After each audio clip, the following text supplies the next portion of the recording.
Bonjour et bienvenue dans les Infos d'Orient, l'hebdo sur l'actualité des chrétiens d'Orient. Le 17 janvier, en Azerbaïdjan, s'est ouvert le procès de 16 prisonniers arméniens, dont 8 anciens dirigeants de l'ex-république du Haut-Karabakh. Capturés en septembre 2023 lors de l'offensive éclair de Bakou pour reprendre le contrôle total de l'enclave, ils sont accusés de crimes de guerre et de terrorisme. Erevan redoute que le président azerbaïdjanais Ilham Aliyev ne se serve de ce procès pour asseoir son pouvoir et se venger de 30 ans d'autonomie du Haut-Karabakh.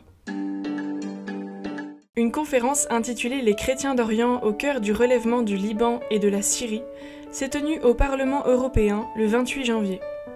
Dans un contexte politique en mutation, l'événement a mis en lumière les valeurs de citoyenneté, d'égalité, de dialogue intercommunautaire et la place des femmes portées par ces communautés.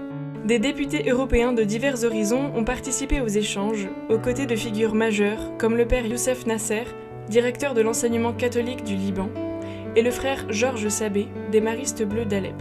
Monseigneur Pascal Golnisch, directeur général de l'œuvre d'Orient, était également présent.